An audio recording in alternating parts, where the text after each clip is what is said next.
ربنا ووفق شيخ كينيا نبرا دي من شامو وطريب شيخ عثمان نقاد أن كنو أيري تنان كاني ربنا قاد أن نهاقلت كنو أيري انجرا خاتي جرتي نقاد أن غرف فيني أشر اندردوا شيخ كينيا نقاد نهاقلتو لأن نما دكي مبكسان غاني تزيارو ربنا نهاقلو جمع كانت شيخ الرقم مدي ربنا نهاقم مچيسو جمالا أفجابسي كرورا رابسي من كيسي وانا راوجو يروتين كنين هروما هجادوتي تموري هركاروسي كيوسي درا من كيسي بسم الله الحمد لله وهدا والصلاة والسلام على من لا نبي بعد وبعد السلام عليكم ورحمة الله وبركاته إيغا كان جن بودا هرانتنا ويان ويا جمتشوتي إيغا الجدة ويا الجدة الرقاصة مقالان جمّا علماء دان دالتو أنبياتين أردي يشتين إفتى بريد مقالان جمّا كوني أجايبا وان أدى مقالان جمّا دوران اسمه بردو الجدة جرو بريد من أدى اللي بريد إيغا أسرع اللي جمّرة هنگرني مقالا سندابو جنّو أسرع كران كون إفى بريد نم هندنو يو جمّدي أجايبه سببا قصوما شيء كنيش داودي تمامي في مقالة سندابو كيستي شيني كنيش شاما وتر أشتلر جماني لما جمان كيسجلانو أنا نوا جمّا هندنو يو أشكيس والغاني أجتش راس ديبنمو مانا شيء كنيش جالته ما كان جالنو كان كبجنو مانا شناسر سامبر اللي بولي دواي بريد دولي سانس فرتني راشي كرالي فرتني أما مو باقي كيستر جم نكوني ريبورتي مقالان جمّا اللي كابدو akkuma sumarraan mul'atu sheekan keenya Shaama Watarii fi Sheekh Usmaan Durri jirri kun lamaanu nuu fi abbaa keenya warra nu guddise warra illee nu barsiisee asiin nu gahe amma kunoo gaggeessaa isaanii irra jirra kunoo amma Israa'el achi seenani akkasuma waan Israa'el mun daganne shufeera keenya Haji Anwar eega guyyaa ergadda magaalaa Jimmaa dhufne seenu irraa kaamne Sheekh Shaama Watar eega makiinaa isaa keessa illee seensifate sun biraallee nafne innis ganama jiraata magaalaa Sandaabooti Sandaaboo geesse achi keessa naannesse achirraallee as deebise kunoo hanga amma sheenni xiyyaara seenu aseenu nu biraa hin hafne isallee asumaan rabbi hamilkeessuu jenna gamanumaanoo miidiyaan barakaatis qanaatul barakaa ka zabana kana biyya Jimmaa keessatti illee ol ka'ee mul'atu jiru kuni biyya Jimmaa keessa amma dura waan tokkotu jira miidiyaadhaan waa waraabuun kun hedduu illee hin beekamne namni keenya kuni waraabamuu illee hin jaallatu waawee mul'ifamu kanallee akka waan IBO itti illee lakkaa'amallee ture amma dirqiidhaan oofamaatuma cunqufamaa gattaa jedhamaatu bayyee garuu amma dirqiidhaan ustaazni keenya ustaaz Faayiz jazaakumullahu khairan hedduu tokko duubaanis duraan teenyee fagoollee teenyee du'aa illee sii kadhataa illee turre eega ergadda magaalaa Jimmaa sirraa riippoortii irraa illee galee hanga Sandaaboo dhannee achirraa as deebinee edas nu bira bulee hanga majara gaggeessinu nu bira adda beellee hin beeku gamanumaanoo qanaatul barakaa رب اللي نوفا قدسو ورسا قال لك كان أجلس مرتنويو قناة البركة ميديان بركان أكن إنه قدت لنا ملته برنو أبدان سننجا. السلام عليكم ورحمة الله وبركاته. دعوة توتا خيرنا أكما ديوتنا إلا إن شران لا ترتنتي أكما بلش خيرنا نو إبشتي مقالان جمّا ديوتنا عالم بيتينا قد شامة وترين إفتي ترتي nuutullee isaanii wajji dhufee biyya tana daawwachiise akkasumatti gaasilaa galchuu qabna akkuma finnetti amaanaa hanga mana hangeenyutti wajji deemuu qabna ture waan xayyaarri guutamee isaan lamaan qofa sheekan keenya Sheekh Usmaan Durriitii fi Shaama Watar qofa bootaa nama lamaa qofa ta'eef nuti jalaa hafne isaan waan haajaa qabanii jecha nuti jalaa hafne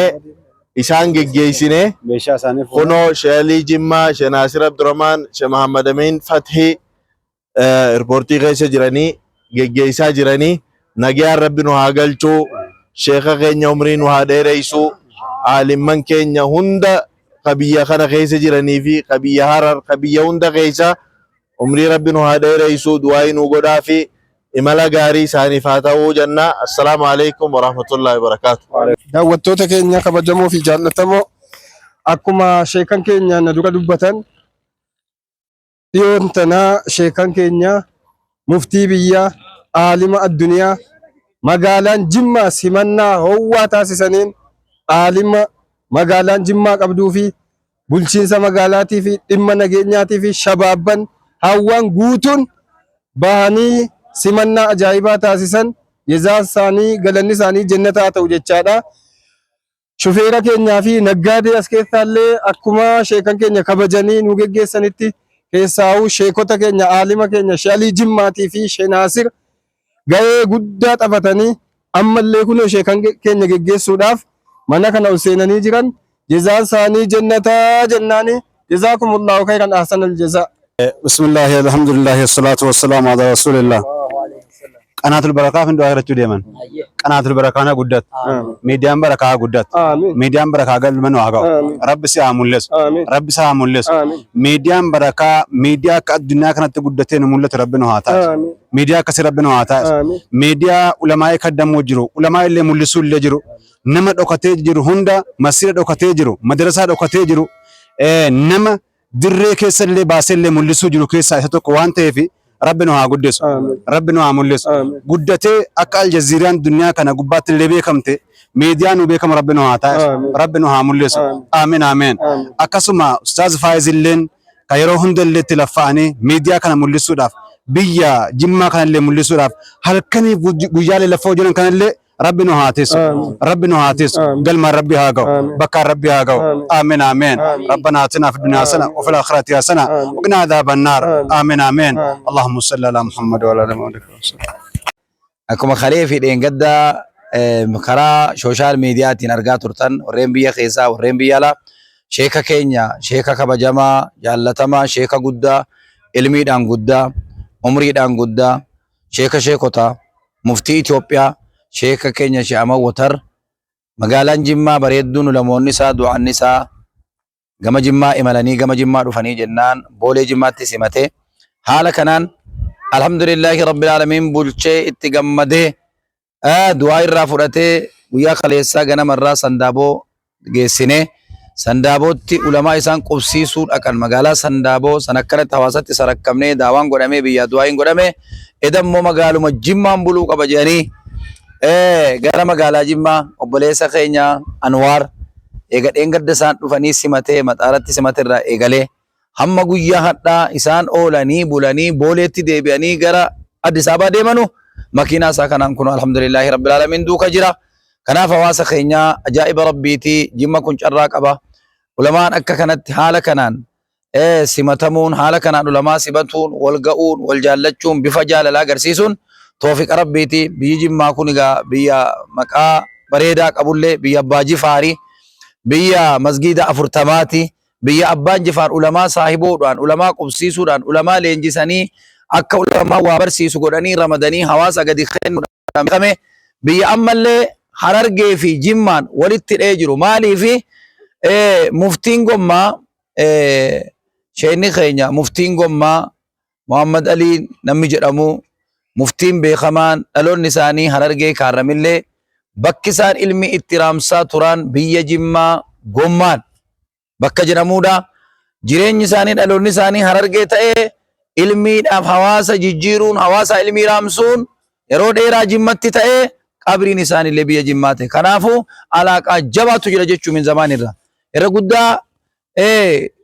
zaman ammaa egaa sooshaal miidiyaan kun wacci sooshaal miidiyaa kun hogguu danatu namni hubannoo malee waa waliin haasa'ee hubannoo malee waa jedhee hubannoo malee biyya tokko tuqee ka jedhu hin dhabamu. Kanaafuu ulamaan hayyoonni yaada walii kennee qalbii gaarii walii kennee jaalala walii kennee akkana wal simatee wal hammatee fuulduratti akka deemu dhaamsallee wal bira kaatee gama birootiin egaa sheekni keenya eda waluma bira wajjumaan bullee manuma keenya bullee masgiida Jaami al-Khayrii isin agartan kan hayyee seenanii Sheek Usmaan Faan keessa daawaa godhanii sheekni keenya immoo arraa'uu seenanii rakaa lamallee keessa salaatanii hawaasaaf illee du'aayii godhanii amma kunoo boolee keenya deemanii gara Finfinnee deemaa jiru. Kanaafuu gaa warra sheeka kana wajji dhaabbate miidiyaa barakaa irraa eegalee ulamoota keenya akkanumas boleessa keenya Anwaar rabbiin hajaa kan kee dhokataa mul'ataa si haa baasu. Ulamaa kaddamte ilma inni malu ilma baandiraa Qur'aanaa sirkaa fuudhu ka ulamaa irraa fuudhu dugda kee keessa rabbi haa baasu. haga ulamaa wajji laffaate kana rabbi gasin deebisin rabbi si haa mul'isu rabbi si haa mul'isu jiruu kee wajjin warra kee wajjin rabbi ol si haa kaasu qananii malee rakkina waliin argin guddina malee xiqqeenya waliin argin akka ulamaa jaallattetti ilma diiniif malu ilma quraanaaf malu ilma hadiisaa malu muftii Itoophiyaa rabbi si biraa haa baasu barakadhaa toofiq argadhaa akkanumattuu darasoonni keenya shee'ama watarii wajji dhuftan rabbi umrii keessan keessa barakaa nu haa qabu Sheekh Abdul Baasit Sheekh Misbaa Sheekh Muhammad Thani hundi keessan Sheekh Usmaan Durrii wajjin illee nu dhuftanii har'a gammachuu kana akka biyyi keenya gammadu nu gootan rabbi isin haa gammachiisu ilmiin illee guyyaa takka nama keessan isin qubsiisuun gammadu rabbi nu haa godhu barakaa rabbi isinitti haa kennu hajaa keessa dhokataa mul'ataa moo akkasuma warreen karaa markaza imootiin hawaasa keenya ulamoota jala jirtan rabbi yaada muraada keessan haa guutu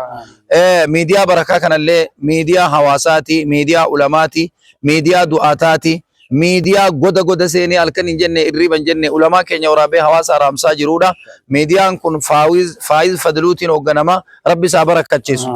rabbi illee isaaf guddisu asuma miidiyaa barakaa kan ammoo abbaatti ta'a maamilatti ta'a hordofaa waan inni gartee gaafate sheer godha waliin ilaala seenaa duuba gartaniidha laayikiis walii godha rabbi isin haa barakkachiisu ni guddanna waliin guddifannaa wal qabnee tabba ceenaa wal qabnee bishaan ceenaa akkamittiin hojjette kanaaf harka wal qabannu rabbi nu haa barakkachiisu rabbi nu haa waffaqu sheeka keenya nu biraa deeman shaamawoo tariif Sheekh Usmaan nagaadhaan kunoo ayyarii tanaan kaanii rabbi nagaadhaan nu haa galchu kunoo ayyariin jaraa kaatee jirti nagaadhaan gara Finfinnee achirraan dira du'a sheeka keenya nagaan nu haa galchu dhaan nama dhaqee moo bakka isaan gaanitti ziyaaru rabbi nu haa godhu jimma kanatti sheekarraa gammadde rabbi nu haa gammachiisu wabillahi tawfiq assalamu alaikum warahmatullahi wabarakatuh جزاكم الله خير الجزاء الله يكرمك الله يكرمك الله يكرمك الله يكرمك وقلت ايش